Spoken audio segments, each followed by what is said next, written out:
Bismillahirrahmanirrahim. Assalamualaikum.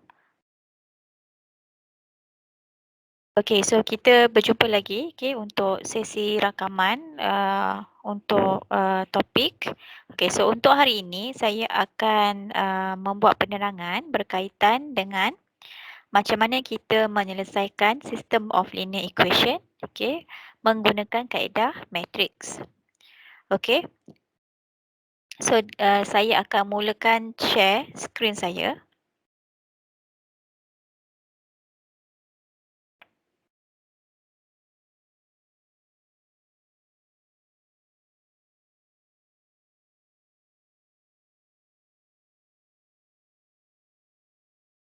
Okey, topik pada kali ini adalah merupakan bab baru, okey. So, ia berkaitan dengan masalah macam mana kita selesaikan system of linear equation menggunakan kaedah matrix.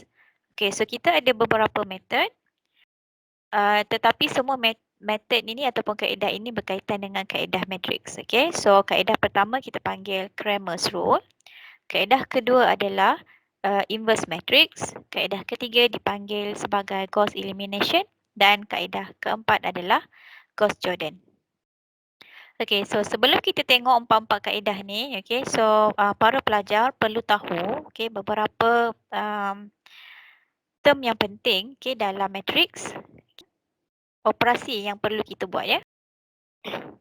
Okey, sebelum kita tengok kaedah yang kita boleh guna untuk menyelesaikan system of linear equation ni, okey. So ada beberapa term yang para pelajar kena tahu berkaitan dengan matrix, okey. So yang pertama adalah katakanlah di sini saya ada matrix A, B, C dan D, okey. So matrix A, B, C dan D adalah matrix yang yang telah ditulis dalam beberapa size, okey. So, salah satu term yang penting pelajar perlu tahu adalah size of the matrix. Okey, secara umumnya matrix ni adalah satu bentuk array ataupun paparan yang kita tulis dalam dimensi. Okey, so matrix ni kita boleh define ataupun kita boleh takrifkan dia berdasarkan baris dan lajur. Okey, so contoh saya ada matrix A di sini, okey, 1 2 3 0. So size matrix ini adalah 2 kali 2. Okey, maksudnya baris dia 2, kita akan takrifkan dia dulu berdasarkan kepada baris, okey, ataupun kita panggil row dan kemudian lajur. Lajur adalah kolom.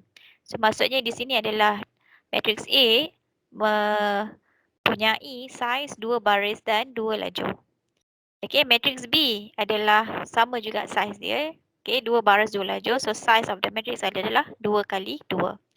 Matrix C adalah 3 kali 3. Okey, sebab matrix C 3 baris 3 lajur, begitu juga matrix D. Okey, so matrix A ni kalau dalam bentuk general dia, kalau kita boleh takrifkan dia dalam bentuk elemen sebagai A11, A12, A21 dan A22. Okey, A11 sehingga A22 adalah label yang kita gunakan untuk mewakili elemen. Okey. So kalau kita bandingkan matrix A di sini, A11 dia adalah 1, A12 dia adalah 2, A21 dia adalah 3, A22 adalah 0. Okey, so takrifan ini boleh kita guna juga untuk apa-apa jenis matrix walaupun dia mengalami saiz yang berbeza. Okey, so ada beberapa operasi penting yang berkaitan dengan matrix. Okey, so katakanlah kita nak buat operasi tambah. So di sini kita ada addition antara matrix A dan B. Okey, matrix A tambah B. So matrix A dan B seperti yang saya tulis di atas. Okey, so kita lihat di sini. Okey, matrix A adalah 1 2 3 0, matrix B adalah 7 4 dan 2 8. Okey, so bila kita nak buat penambahan ni, kita akan tambahkan elemen yang corresponding, okey, yang berpadanan. Maksudnya 1 padan dengan 7, 2 padan dengan 4, 3 padan dengan -2, 0 padan dengan 8. Okey, so jadi kita akan tambah elemen yang berpadanan. Okey, so hasil tambah dia kita dapat 8618. Okey, so di sini kita boleh lihat saiz matriks 2 kali 2, saiz matriks B pun 2 kali 2, maka hasil tambah dia mempunyai saiz yang sama iaitu 2 kali 2. Okey, seterusnya kita tengok operasi tolak, okey, ataupun subtraction kalau kita ada matriks C tolak D, so kita tulis di sini matriks C tolak matriks D. Okey. So lebih kurang sama macam yang kita ada penambahan sebentar tadi, tapi di sini kita ada subtraction antara 3 kali 3 matriks. Okey, so matriks C akan tolak dengan matriks D. So padanan dia adalah 0 tolak 1, 2 tolak 0, negatif 3 tolak 2. Okey, sehinggalah elemen yang terakhir iaitu 6 tolak negatif 1. Okey, so di sini para pelajar perlu tahulah sign di sini yang kita perlu rationalize, especially jika kita ada nombor negatif. Okey, so jadi hasil subtraction adalah seperti di sini, dimension dia pun 3 kali 3.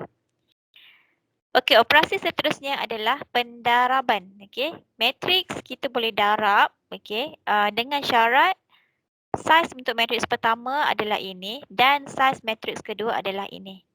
Okey, matriks itu kita boleh darab jika yang saya gariskan di sini, okey, adalah nombor yang sama. Baru kita boleh darab. Kalau dia tak sama, maka kita tak boleh darab dan kita kena buat reason. Kita kena tulis reason ataupun nyatakan sebab kenapa kita tidak boleh buat multiplication antara matriks tersebut. Okey, sebagai contoh. Okey, contoh untuk matriks yang kita boleh darab. Okey, kita akan tengok saiz pada matriks itu terlebih dahulu. Okey, katakanlah kita ada matriks macam ni 3 kali 2 dan kita ada 2 kali 1. Okey, contoh matriks pertama saiz dia adalah 3 kali 2, maksudnya 3 baris 2 lajur. Matriks kedua saiz dia adalah 2 kali 1 ataupun 2 baris 1 lajur. Okey, so dalam di sini kita boleh darab sebab lajur pada matriks pertama adalah sama nilai dengan baris pada matriks kedua. Okey, so kita boleh darab. So saiz untuk matriks selepas kita darab mestilah kita akan dapat 3 kali 1. Okey, yang di sini. Kita boleh semak saiz ataupun output hasil pendaraban adalah 3 kali 1. Contoh lain, kalau kita ada matriks macam ni 1 kali 2, okey, lepas tu kita ada 1 kali 2. Saiz dia sama tapi disebabkan di sini nombor dia tak sama, okey. So kita tak boleh darab lah. So antara dua matriks ni kita tak boleh darab. Okey, tak boleh darab. Okey, sebab syarat yang di sini tidak memenuhi.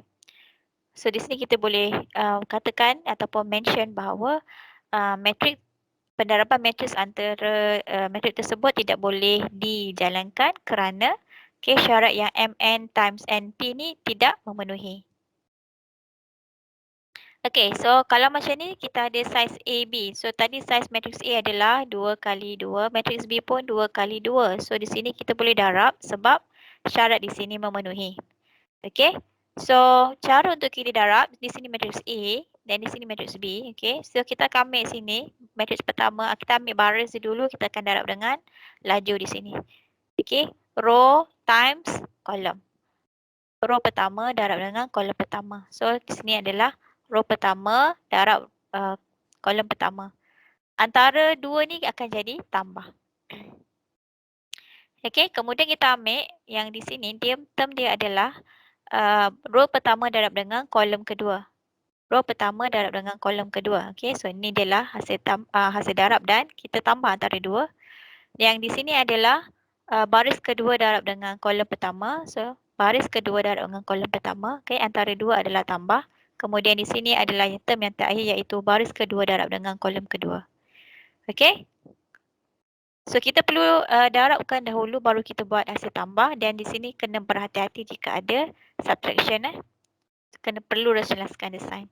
Okey, so sini adalah hasil darab dan kita semak dimension ataupun hasil darab di sini saiz matriks adalah 2 kali 2. Okey, so kita boleh tengok di sini saiz untuk hasil pendaraban, matriks hasil ataupun output dia mestilah matriks yang ada saiz 2 kali 2.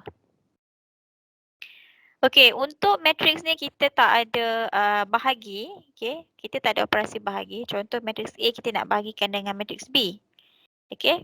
So, kita cuma ada pendaraban antara skala multiplication. Okey, contoh kita ada matriks B dan kita darab dengan skala 1/2.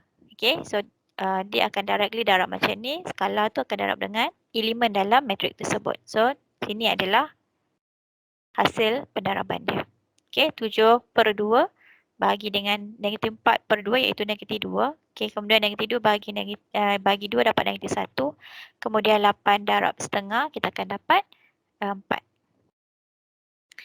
Okey, dan operasi yang para pelajar perlu tahu, okey, kita ada satu lagi special transpose. Kita panggil transpose untuk matriks. Simbol dia adalah matrix to the power T. T ni maksud dia transpose. So contoh kita ada matriks A. Matriks A ni dimensi dia ataupun saiz dia 2x2. Ini asal. Kemudian bila kita nak transpose, kita tukar baris pergi lajur, lajur pergi baris. So contoh kita ada ni baris pertama. Baris pertama 1, 2. So baris pertama ni tukar jadi kepada kolom. Okey, ataupun lajur. Baris pergi lajur. Baris pertama jadikan dia lajur pertama. Kemudian baris kedua jadikan dia lajur kedua. Okey, so tak ada masalah yang antara untuk transpose ni para pelajar boleh lihat dia sama ada nak transpose baris pergi lajur ataupun lajur pergi baris. Hasil dia mestilah sama. Itu adalah penerangan saya berkaitan dengan operasi matriks. Okey, so kita jumpa lagi dalam video seterusnya.